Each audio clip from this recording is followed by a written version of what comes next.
Cette fois-ci, pas de visa, pas de passeport, pas de paperasse. Et me voici côté Asie.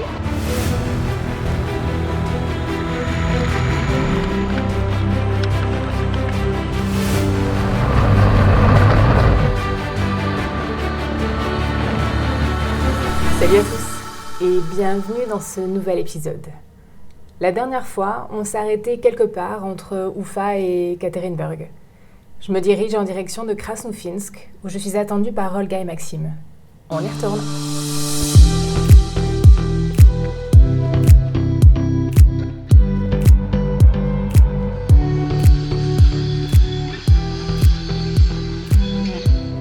Les paysages changent un petit peu et la route aussi. Faut dire que j'ai encore pris une route secondaire, alors comme d'habitude, je me retrouve sur une piste.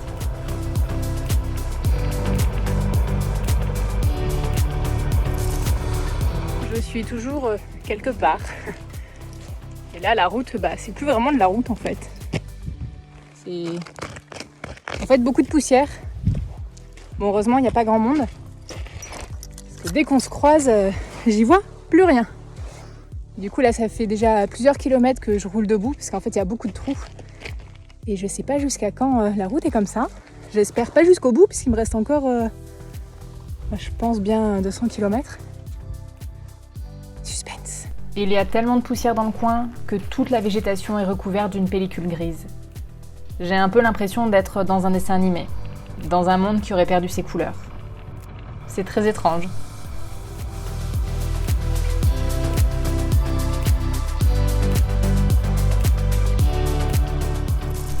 Me voilà arrivée à Krasnofinsk. Et c'est parti pour le vrai bagnat russe. Eau chaude. Enfin, eau très chaude, évidemment. Pas trop. Eau froide, genre très froide.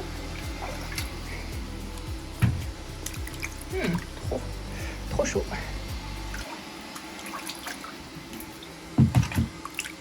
Yes, là c'est bon. Et maintenant, bien douche.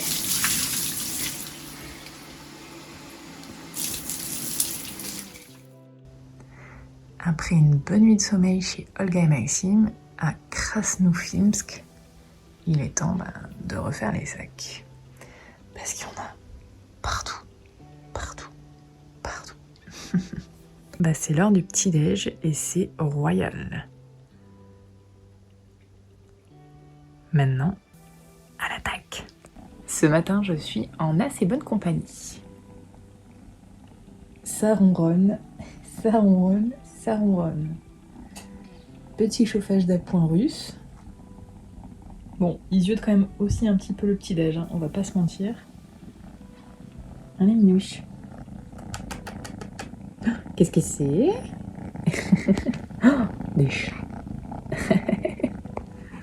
Bon, en tout cas, c'est le genre de matin qui, moi, me fait plaisir. C'est quand même plutôt agréable comme réveil. Je vais peut-être rester ici, moi. On est bien reçus. Je dois quand même penser à repartir. Et avant de quitter Krasnofinsk, Olga me fait faire un petit tour du coin.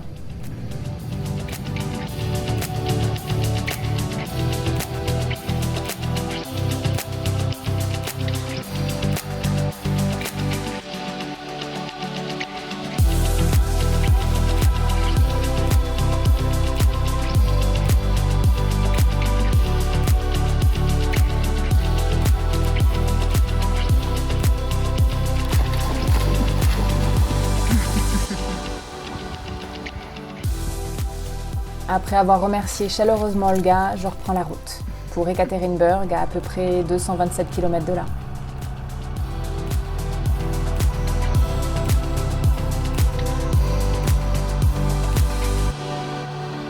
Je suis sur le point de traverser la frontière la plus simple, mais surtout la plus symbolique de mon voyage. Bon, Bala est toujours derrière moi, ici. Et maintenant, je me trouve du côté de l'Europe, Europa. Et roulement de tambour. Cette fois-ci, pas de visa, pas de passeport, pas de paperasse.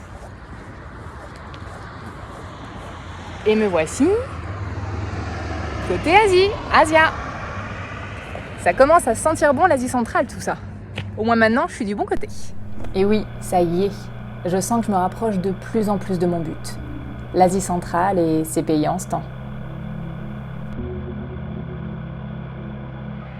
Quand tu viens de te prendre une petite averse sur le coin du nez, que tu as cru que c'était terminé, que tu as enlevé ton pantalon et qu'en fait, ça reste assez sombre. Hein.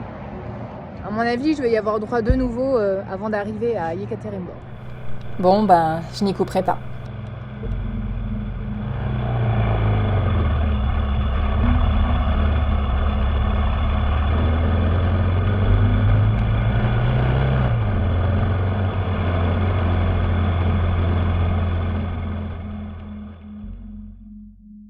J'ai dormi comme un bébé et je suis prête à aller visiter la ville de Yekaterinburg. Alors c'est une très grosse ville, je crois la 3e ou 4e plus grosse de Russie, donc c'est pas rien. Mais il fait beau, il fait plutôt chaud et en plus je vais pas aller visiter la ville toute seule, je vais être accompagnée par 3 motards. Alors on va quand même y aller à pied parce que j'ai besoin de reposer mon poignet qui fait un peu des siennes en ce moment.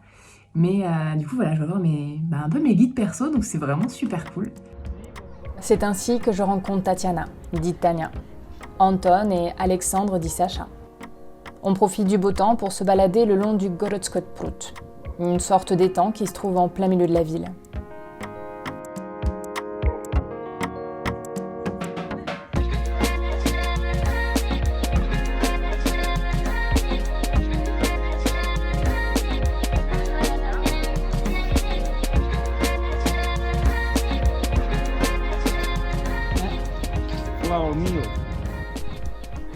Ils me font également découvrir le kvass, cette boisson fermentée, légèrement alcoolisée et surtout pétillante.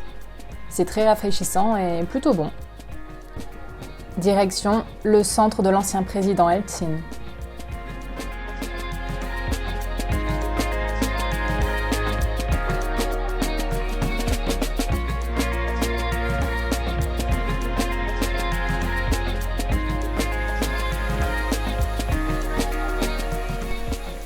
Puis, direction l'église sur le sang, ou autrement appelée l'église de tous les saints.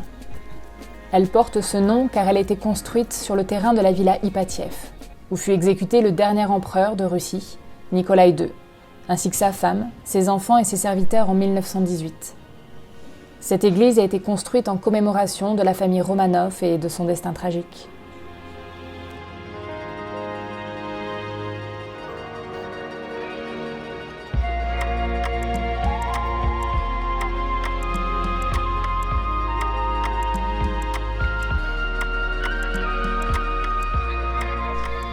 Pour terminer la journée, on fait un petit tour en moto à travers Ekaterinburg. Et on va aller visiter la brasserie où travaille Sacha. Pour une fois, je suis passagère.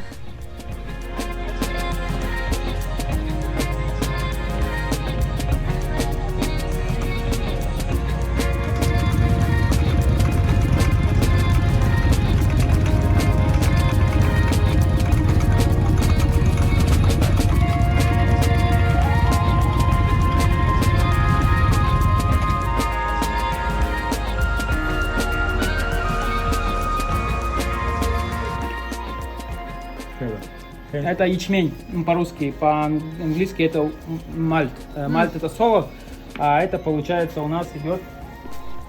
J'ai droit à une visite guidée privée et à l'explication de tout le processus pour faire de la bière.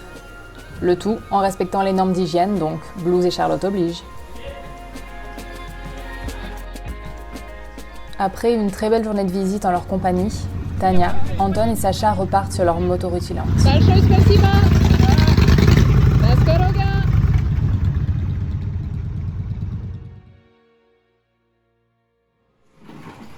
Grâce à Tania, le lendemain, je rencontre un autre motard. Il s'appelle aussi Alexandre, dit Sacha ou Sania. Il est mécanicien et il va s'occuper de ma révision d'huile, entre autres. Quoi de mieux que d'y aller en Oural? Donc, me voilà dans le sidecar. Sacha adore les Oural, ces motos russes. Et les motos en général. Il est incollable sur les moteurs Peugeot Boxer, par exemple. Et d'ailleurs, les gens viennent de partout en Russie pour obtenir son aide. L'atelier de Sacha se trouve dans un espèce d'immeuble constitué intégralement de box, qui ouvre sur un atelier de mécanique moto, voiture, une salle de répète ou encore autre chose sur plus de 8 étages.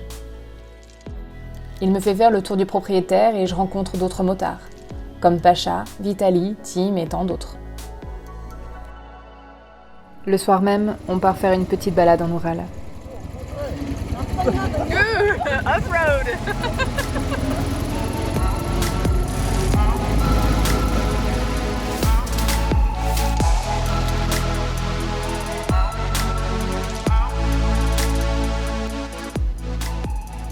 Et c'est comme ça que je rencontre Anastasia, dite Nastia. C'est une super copine de Sacha et elle est adorable.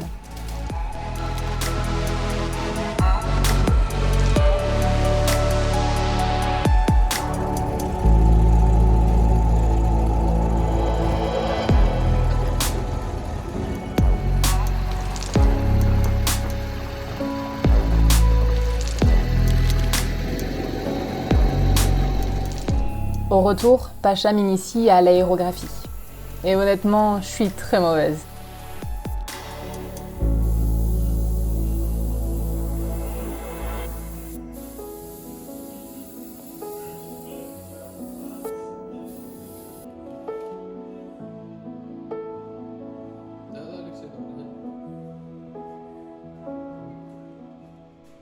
On termine la nuit en musique, avec une répète du groupe de Sacha et Nastia.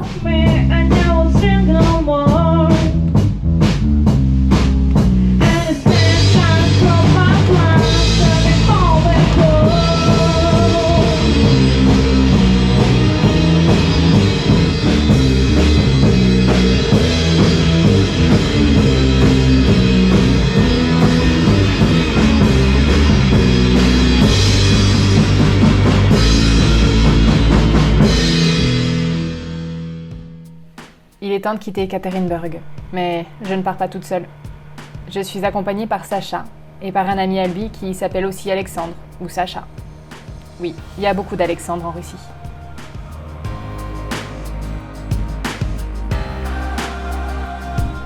Alexandre nous quitte, il doit retourner à Ekaterinburg.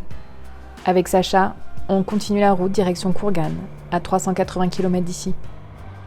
Et nous sommes accueillis par Dmitri, à Kadima, le président du club de Kourgan. Il nous attend à l'entrée de la ville avec sa moto et le drapeau du club. Où d'ailleurs, on fonce directement pour un petit repas improvisé avec Sacha, Dima et Sergueï. Ils sont juste adorables, ils essaient de contacter tous les gens qu'ils connaissent au Kazakhstan pour m'aider sur la suite de mon périple. Ils vont m'aider aussi pour demain et aujourd'hui, vu qu'ils n'ont pas d'endroit pour m'accueillir, ils m'offrent même la chambre d'hôtel. Alors j'ai bien essayé de refuser, mais impossible de négocier avec les Russes, c'est pas possible. Et en plus, c'est une chambre de princesse, toute rose. Je pense que je vais bien dormir ici. Enfin voilà, encore une fois, je suis sur le cul tellement ils sont gentils et ça, c'est une grande famille, quoi. Après un petit déj très copieux et un stop à la station essence où, d'ailleurs, je n'ai pas réussi à payer mon essence tellement Dima était rapide et m'a devancé, il est l'heure de dire au revoir à ces deux super motards. Ils m'accompagneront jusqu'à la sortie de la ville avant que chacun reprenne sa route. Dima pour son travail d'ingénieur à Kourgan, Sacha pour Ekaterinburg et moi, direction la frontière avec le Kazakhstan.